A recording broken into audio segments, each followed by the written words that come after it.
안녕하세요, 우진규입니다. 옙TV의 첫 영상은 제가 맡게 됐습니다. 오늘 예보 라이브는 6월 10일 오전에 기자분들과 함께한 정례 브리핑을 녹화한 영상입니다. 최근 동아시아 기압계 현황과 전망에 대해서 다뤄봤는데요. 다소 그리고 굉장히 딱딱하고 어렵습니다. 들어보시고 어려웠던 내용이나 날씨에 대한 궁금증 자유롭게 댓글로 달아주시면 다음 주 목요일에 답변해 드리는 시간을 갖도록 하겠습니다. 그럼 보시죠. 네, 안녕하십니까. 예보국 예보 분석팀 참, 그리고 지금 보실 내용 중에서 이 정체 전선에 대한 내용은 내일 한 번 더 쉽게 다뤄드릴 예정입니다. 내일 올라올 영상도 만관부. 네, 안녕하십니까. 예보국 예보 분석팀 우진규 예보 분석관입니다. 지금부터 최근 동아시아 기압계 현황과 그 전망에 대해서 말씀드리도록 하겠습니다. 먼저 이번 주 지난 과거, 그러니까 약 월요일부터 어제까지의 기압계 동향을 살펴보시면 이와 같이 좌측 상단에 있는 그림으로 추격할 수 있을 것이라고 생각됩니다. 그림에서 보시면 우리나라를 기준으로 그 남쪽의 고기압 그리고 그 북쪽에 고기압이 또 한 차례 위치를 하게 되면서 우리나라는 남부지방은 이와 같이 탁월한 남쪽에서 불어들어오는 공기 영향을 받았고, 일부 중부지방은 북쪽으로부터 내려오는 다소 상대적으로 찬 공기 영향을 받는 그런 시기였다라고 볼 수가 있겠습니다.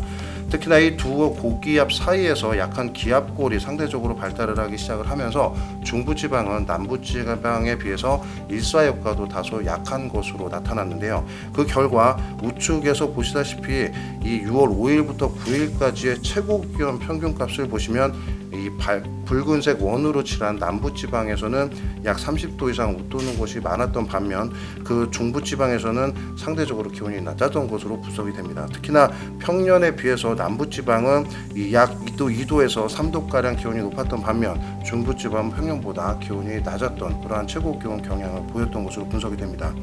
그래서 우측 하단에 보시는 6월 7일부터 6월 9일까지의 위성영상 그림을 보시면 앞서 말씀드렸던 그러한 약한 기압골의 영향으로 이와 같이 중부지방을 중심으로 계속해서 이 높고 낮은 구름들이 주기적으로 영향을 주었기 때문에 상대적으로 이 일사의 효과가 낮았던 그러한 형태가 보였던 것으로 분석을 하고 있습니다. 자, 앞으로 이제 주말까지의 날씨를 말씀을 드릴 건데, 우선은 오늘부터 내일까지 예상되고 있는 강수에 대한 전망입니다.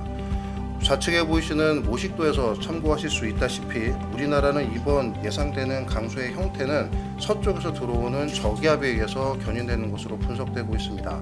하지만 저기압 자체에서 발달한 비구름대의 영향보다는 이와 같이 저기압이 우리나라 쪽으로 접근하는 시기에 기존의 우리나라 쪽에 영향을 주고 있던 고기압이 다소 동쪽으로 물러나감과 동시에 그 사이에서는 이른바 커지는 기압 차로 인해서 이 남쪽에서 북쪽으로 올라오는 바람이 강해지고, 그 때문에 남쪽의 수증기가 우리나라 쪽으로 다량 유입되는 그러한 현상이 벌어질 것으로 예상이 됩니다. 그 때문에 비구름대가 더욱 발달하면서 우리나라에 영향을 줄 것으로 예상이 되고 있습니다. 특히나 이러한 남쪽에서 들어오는 수증기의 영향으로 비구름대가 발달을 하는 모습을 띠고 있기 때문에 주로 강수가 집중되는 구역은 우리나라에서도 남쪽, 바로 제주도와 남해안 또는 남부 일부 지방까지 예상이 호우가 나타날 것으로 예상이 되고 있습니다. 강수가 집중될 것으로 예상되는 시기는 오늘 밤이 되겠습니다. 10일 밤부터 내일 오전까지로 예상이 되고 있는데, 지금 여기 글자에서 보시다시피 커지는 기압차로 인한 풍속 증가, 그로 인해서 이제 비구름대가 강화된다라는 게 키워드가 되겠고요. 이러한 강한 비구름대 영향을 받는 지역을 중심으로는 시간당 30mm 이상의 매우 강한 비가 내릴 것으로 예상이 되고, 특히나 많은 양의 수증기가 강한 바람을 따라 대기 전측, 그러니까 지표면 부근으로 유입이 되기 때문에 지형의 효과에 굉장히 민감하게 반응을 하게 됩니다. 즉 강제적으로 공기가 떠오르는 현상까지 두드러지게 되면서 산악지형과 같은 곳, 바로 제주 산지와 지리산 부근을 중심으로는 매우 강한 비가 내릴 것으로 예상이 되며, 특히나 제주 산지를 중심으로는 시간당 60mm 이상의 매우 강한 비가 내리는 곳도 있을 것으로 예상을 하고 있습니다. 이번 강수에서 가장 위험하거나 또는 특징이 될 만한 요소들은 크게 네 가지인데, 첫 번째는 밤에 집중이 된다라는 점, 그리고 많은 양의 수증기가 유입되기 때문에 비의 양이 많다는 점, 또는 강우 강도가 많다는 점이 되겠습니다. 특히나 앞서 말씀드렸다시피 지형적인 그런 요소를 띠고 있기 때문에 높은 지대를 중심으로 비의 양이 다소 많아질 가능성이 있으며, 이와 같은 강한 바람을 수반하기 때문에 지역에 따라서는 강한 돌풍이 불 가능성도 높아서 밤사이 예상되는 이러한 위험 기상에 다소 대비가 필요한 것으로 보입니다. 전체적인 내일까지 예상되는 강수는 이 앞서 말씀드렸던 남쪽에서 올라오는 수증기 영향을 받기 때문에 주로 우리나라의 전남 해안과 제주도를 중심으로 비가 집중될 것으로 예상이 되고요. 약 200mm 정도의 비가 예상이 되고 있습니다. 제주도 산지를 중심으로는 최고 300mm 이상까지 예상이 되고 있기 때문에 호우주의보 또는 경보까지 발표될 수 있다는 점 참고를 해주시기 바라겠습니다. 그 밖에 지방 전남 해안과 경남 남해안 그리고 지리산 부근을 중심으로는 최고 100mm 이상의 많은 비가 예상이 되니까 이 지역도 함께 주의를 해주시는 게 필요할 것으로 예상이 됩니다.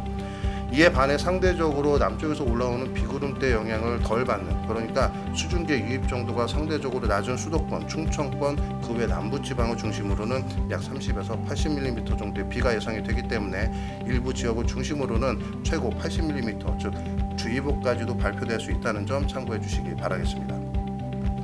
자, 다음은 그 이후의 날씨가 되겠습니다. 주말 날씨가 되겠는데요. 그 이후에 저기압이 통과하고 난 뒤에는 우리나라는 다시 이와 같이 약한 고기압이 우리나라 쪽에 자리를 잡게 되면서 다소 맑은 날씨가 전개될 것으로 예상이 됩니다.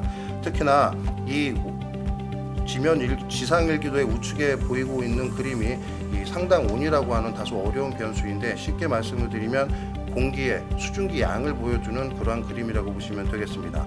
지금 보시는 그림이 다소 우리나라 쪽으로는 이 파란색 영역, 그러니까 수증기가 다소 적은 공기 영향을 받는 시기로 이번 주말이 예상이 된다라는 점인데요. 때문에 이 고기압권에서 맑은 날씨, 그래서 일사효과는 조금 다소 오르는 그런 형태가 나타날 수 있지만 공기 자체가 다소 건조한 영역에서 영향을 받는다는 점 참고를 해주시길 바라겠습니다.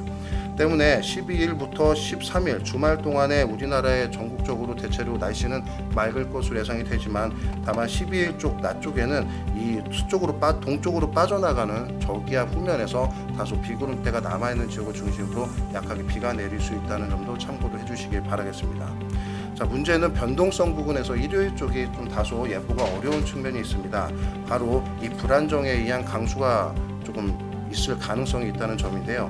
지금 일부 수치 모델에서 이와 같이 일요일 오후 쪽에 우리나라 내륙을 중심으로 강수를 모의하는 그러한 형태들이 나타나고 있습니다. 이 원인은 이 우리나라에 영향을 주고 있는 고기압이 북쪽과 남쪽으로 다시 갈리면서 바람이 모여드는 곳을 중심으로 건조한 공기지만 다소 불안정에 의해 낮 동안 오르는 일사효과도 함께 더불어지면서 비구름대가 일시적으로 발달할 가능성이 있습니다. 앞서 말씀드렸다시피 공기의 건조도가 다소 있기 때문에 비의 양은 그리 많지는 않을 것으로 예상이 되지만 일요일 오후 정도에 급작스럽게 소낙성 강수가 발생할 수 있다는 점, 또는 기존의 예보가 다소 변경될 수 있다는 점은 참고를 해주시기 바라겠습니다. 자, 다음은 최근 가장 이슈가 되고 있는 현재 정체전선 영역과 그리고 앞으로의 향후 장마 전망에 대한 간략한 말씀을 드리도록 하겠습니다.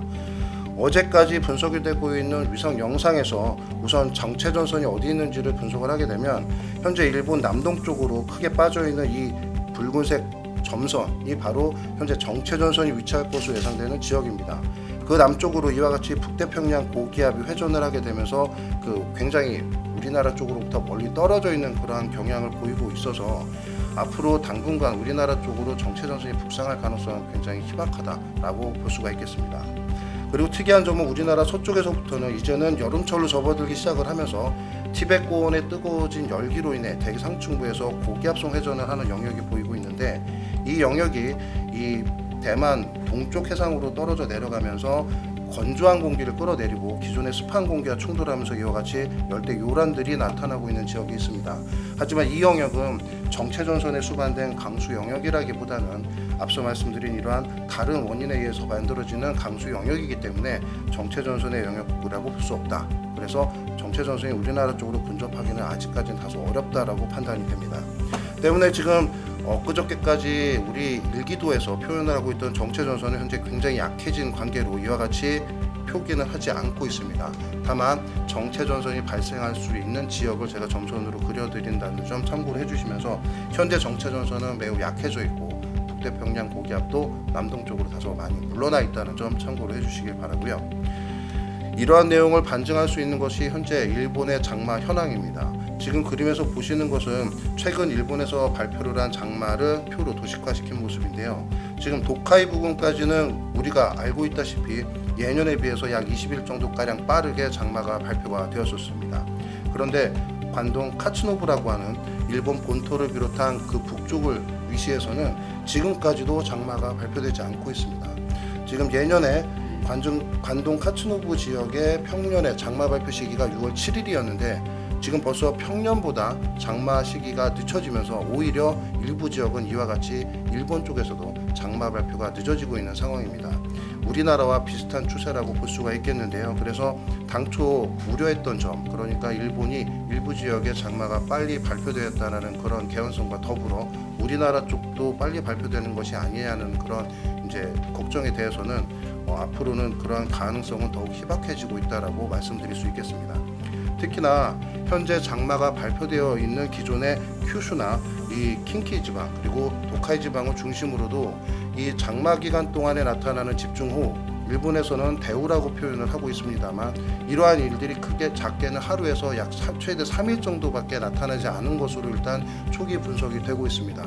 즉 본격적인 장마가 시작되었다고 보기 어렵고 그로 인한 집중호우 일치자도 굉장히 낮은 그런 추세를 보이고 있는 것이 현재 일본의 장마 현황이다라고 정리를 할 수 있겠습니다. 자, 주말이 지나고 나서 다음 주 다음 주 정례 브리핑을 시작하기 전까지의 기압계 경향도 한번 살펴볼 필요가 있다라고 판단이 됩니다. 지금 현재 보여드리고 있는 그림은 수치 모델에서 예상하고 있는 16일 아침 9시에 예상되는 각종 일기도 차트라고 보시면 되겠는데요. 우선 500헥토파스칼 북태평양 고기압의 가장자리를 판단할 수 있는 지역을 보시면 이와 같이 여전히 16일까지도 우리나라 남쪽 멀리 그리고 일본으로부터도 꽤나 거리가 떨어져 있는 지역으로 북태평양 고기압이 위치하는 것을 예상하고 있습니다. 그에 따라서 이 정체전선이라고 분석할 수 있는 강한 강수구름대 여건들도 수치 모델에서 매우 남쪽으로 떨어져 있는 그러한 형태를 보이고 있고요. 구름모의 영상에서도 보시면 이러한 정체전선이 남쪽으로 매우 많이 멀어짐과 동시에 이 티벳 고기압으로부터 불어들어오는 건조한 공기가 점차 우리나라 서쪽으로부터 진행이 되고 우리나라 쪽으로 들어올 수 있다는 부분이 현재 수치 모델에서 예측하고 있는 경향입니다.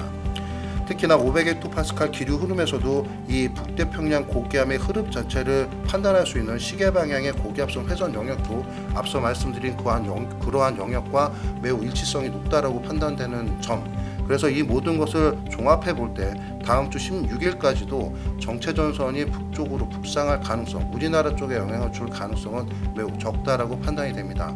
물론 그 이후에 또는 그 중간에도 수치 모델의 모의 경향이 달라질 수는 있습니다. 때문에 변동성은 여전히 존재한다고 볼 수 있지만 이 모든 차트들이 아직까지는 우리나라 쪽으로 북상하기 어려운 북태평양 고기압의 세력을 보여주고 있기 때문에 아마도 다음 주 정례 브리핑 때는 이와 같은 시기가 접어든 후에 다시 한번 다른 형태의 이 정체전선의 북상 모습 그리고 북태평양 고기압의 발달 과정에 대해서 다시 한번 설명드리도록 하겠습니다. 지금까지 기압계 전망이었습니다.